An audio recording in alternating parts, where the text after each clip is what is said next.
Mentalista. En el video anterior vimos cómo es que podemos librarnos de ciertos entes o demonios, cadáveres astrales que invaden nuestros cuerpos y se posesionan de ellos, afectando la psique de las personas, su comportamiento, actitudes y hasta vidas. Y es que para quienes creemos en estas cosas, a quienes nos ha pasado algo paranormal que ha cambiado nuestras vidas, es realmente algo de suma importancia, tanto para nuestro ser como para la seguridad y bienestar de nuestros seres queridos.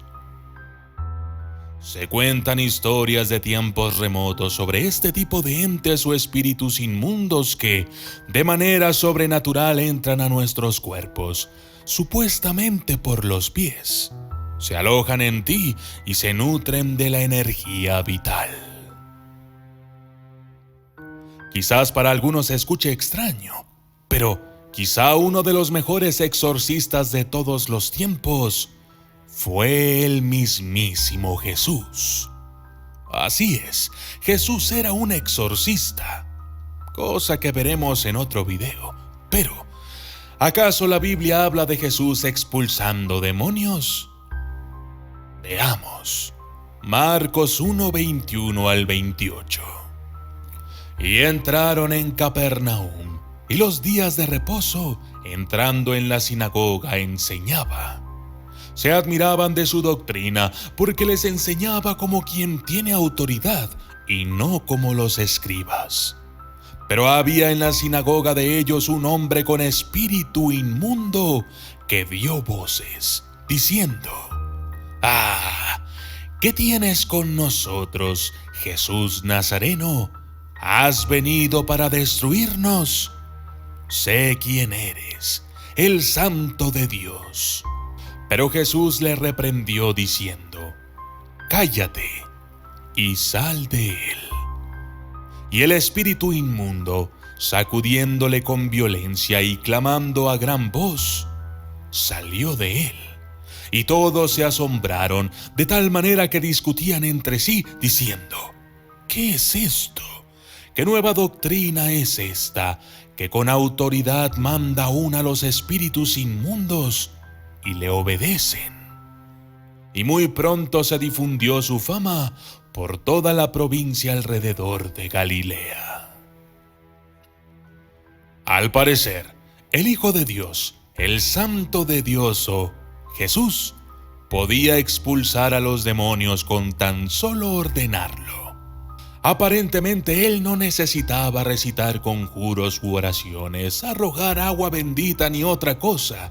Tan solo con su fe y su poder espiritual podía expulsar a los espíritus inmundos.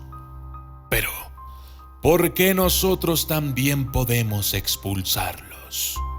Marcos 6:7.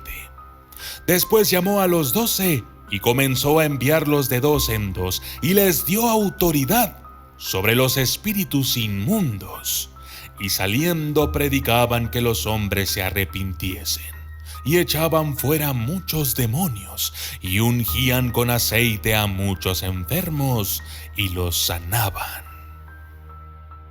Hasta aquí podríamos decir que al menos a los 12 apóstoles les dio el poder de exorcizar a los demonios, pero no es así. Ciertamente, cualquier persona que crea en él tiene el poder de hacerlo y el respaldo de Jesús en su tarea. Para esclarecerlo un poco más, veamos lo siguiente. Marcos 9:38 al 40. Juan le respondió diciendo: «Maestro, hemos visto a uno que en tu nombre echaba fuera demonios, pero él no nos sigue y se lo prohibimos porque no nos seguía». Pero Jesús dijo: «No se lo prohibáis, porque ninguno hay que haga milagro en mi nombre que luego pueda decir mal de mí. Porque el que no es contra nosotros, por nosotros es». En la actualidad los exorcistas usan métodos un poco diferentes a los de aquella época. pero se siguen haciendo en el nombre de Dios y por el poder que Jesús nos dio. Rituales, conjuros, palabras, objetos, esto y mucho más fue lo que algunos estudiosos descubrieron que podían usar contra los demonios para expulsarlos. No obstante, existen dos armas que son usadas en los casos más extremos del exorcismo. Así es, el cordón de San Francisco y el horarium o estola mágica. Cuando un exorcista está en acción, debe de alguna manera instruir al poseído para prepararlo para lo que viene. Pero cuando la persona poseída está muy asustada, cansada, cuando depende de la existencia de estos entes, si no tiene confianza en sí misma, la persona entonces se pierde y es muy difícil ayudarle. Esto ocurre normalmente cuando la persona lleva mucho tiempo poseída y el ente ha quebrantado totalmente su voluntad. Cuando esto ocurre, y si el sacerdote o exorcista está entrenado para ello, debe usar algo más poderoso, ya sea el cordón de San Francisco o el horarium consagrado. Como su nombre lo indica, el cordón de San Francisco se le atribuye a este santo de la Iglesia Católica. San Francisco es conocido también como il poverello de Assisi, es decir, el pobrecillo de Asís. Esto debido a que, cuando él nació, era rico. Sin embargo, cuando decidió ser parte de la religión, él se despojó de todas sus pertenencias y riquezas. De esta manera, en lugar de llevar una vida de rico y vestiduras elegantes, él tomó el hábito de la humildad e inclusive invitaba a todos los demás a hacerlo de la misma manera. Por aquel entonces la gente rica llevaba bolsas de piel o cuero atadas a la cintura con un cordón en donde metían o llevaban su dinero. Fue así que San Francisco decidió llevar un cordón vacío en sus caderas. San Francisco es un santo católico y maestro de la cadena iniciática occidental. El cordón consiste en una cuerda redonda. Seguramente las has visto en algunos sacerdotes o sobre todo en los monjes franciscanos. Pero no es un cordón común y corriente. Este debe ser de aproximadamente unos 2 metros de largo y sobre todo de materiales naturales, no sintéticos. De esta forma podríamos tener cordones de lino, algodón, seda o lana. Además, debe ser consagrado con poder exorcizante por un sacerdote o miembro del orden de Melquisedec. Al cordón se le hacen 3 o 5 nudos al final de la cuerda, simbolizando esto que quien lleva el cordón tiene el poder de repeler el acceso por parte de ataques espirituales, tanto físicos, mentales y subconscientes, de él u otra persona. Durante mi investigación no me ha quedado claro cómo es que funciona el cordón de San Francisco. He tenido una charla con un sacerdote iniciado en el orden de Melquisedec, pero al momento de hacerle la pregunta sobre su funcionamiento, no ha querido revelar tal información. No obstante, pude entender la idea general, y es que el cordón actúa como una especie de cerradura. Los espíritus, al poseer un cuerpo, se introducen por los pies, y cuando se coloca el cordón en la cintura, este espíritu inmundo no puede ir más allá, y por lo tanto, no puede acceder a los centros energéticos del cuerpo humano. Es probablemente lo que se conoce hoy en día como chakras, yesod o el ki. De esta forma, el cadáver astral o ente se topa con una barrera protectora que evita la entrada al cuerpo del médium o aquella persona que quiera poseer, y de inmediato se ve obligado a retirarse. Algo muy importante a la hora de usar el cordón de San Francisco es que la persona que lo usa debe ser alguien debidamente entrenada, ya que el poder del cordón va de la mano de la energía que le confiere quien lo maneja. De esta forma, si alguien robara un cordón probablemente no serviría de nada, pues al ser un ladrón o pecador, su ser no es el adecuado para usarlo. Pero ¿qué pasa cuando una persona es poseída? ¿Se puede usar el cordón? Se puede. Pero esto es muy peligroso.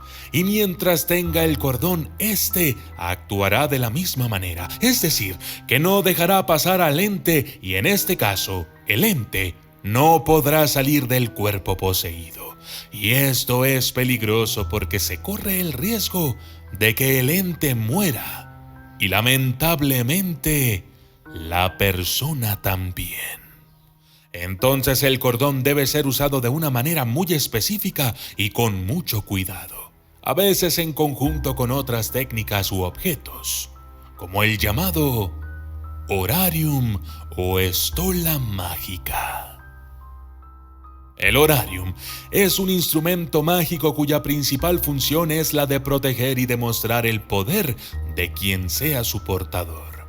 En la antigüedad era uno de los principales instrumentos mágicos, pero actualmente su concepto se ha ido perdiendo. Es normal verlo en funerales y ceremonias, pero también durante exorcismos realizados por sacerdotes iniciados en el orden de Melquisedec. Se le conoce como horarium o estola de exorcismos.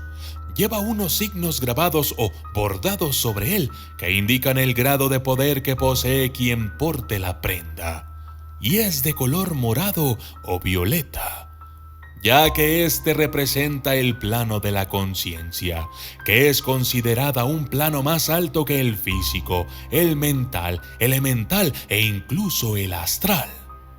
Pero en la Cábala también representa algo muy importante. Representa al elemento natural plomo. Y es que este metal es muy preciado por ciertas personas que saben del tema. Es común ver en los exorcistas, por ejemplo, colgantes de plomo, monedas de plomo, adornos de plomo y sobre todo, cruces de plomo. Y es que el plomo representa para los espíritus inmundos una barrera, una tortura y algo detestable, ya que el plomo tiene la capacidad de repeler, encerrar o cortar las altas frecuencias que son normalmente frecuencias pertenecientes a los planos donde estos cadáveres astrales operan y se desenvuelven.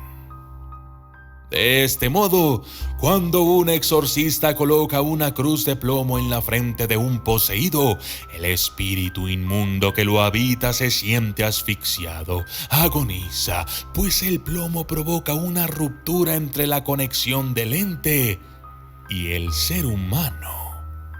Luego, sale de manera intempestiva, abandonando el cuerpo que habita.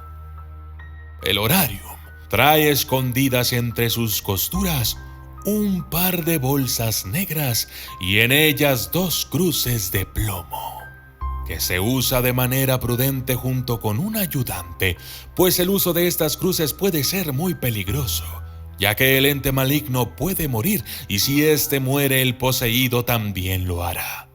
Normalmente, cuando se realizan combinaciones de técnicas de exorcismo, el sacerdote tiene ocupadas ambas manos y es su ayudante quien sostiene al poseído tratando de vigilarlo, para cuando el espíritu poseedor salga, este no caiga de manera abrupta y se lastime.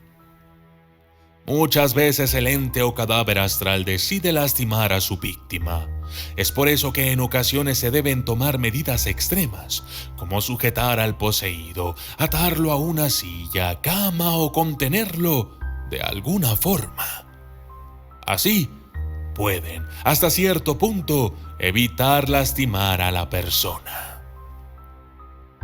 El horarium consagrado junto con sus armas ocultas son la carta bajo el brazo de un exorcista experimentado. Existen diversos problemas que aún quedan por resolver después de un exorcismo.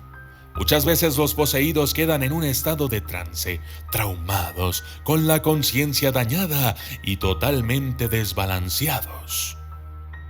Pero esto será material para otra ocasión. Yo soy el documentalista y esto fue Armas Mágicas y Espirituales. Gracias y hasta la próxima.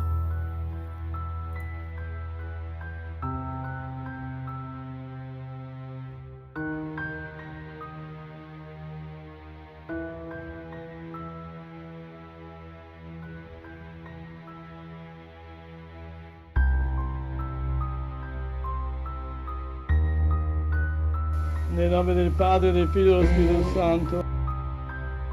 Signore Gesù Cristo, Figlio di Verbo eterno Padre, Dio universo, Signore Padre, Santo e Santo, il nostro nome è stato benito, perché il Santo, il nome, possa vedere la Spirito Maria, è di Cristo, è di Cristo, è di Cristo. Ecco l'acqua del Spirito Santo. Ave Maria, piena di grazia, il Signore è con te. Tu sei benedetta fra le donne. Maligno. Ave Maria, piena di grazia, il Signore è con te. Tu sei benedetta fra le donne. Benedetta Santa Maria, ma libera. Ma Maria, no, maligno, è Cristo più forte. Cacciali via. Di la verità. Di la verità a questa signora. Esiste o non esisti tu? Il demonio esiste o non esiste? Esiste il demonio! Come fai a dimostrarlo? Come fai a dimostrare che esiste? Le guerre, tutto! Ma questo... Io esisto! E chi non ci crede bene? Ma questo...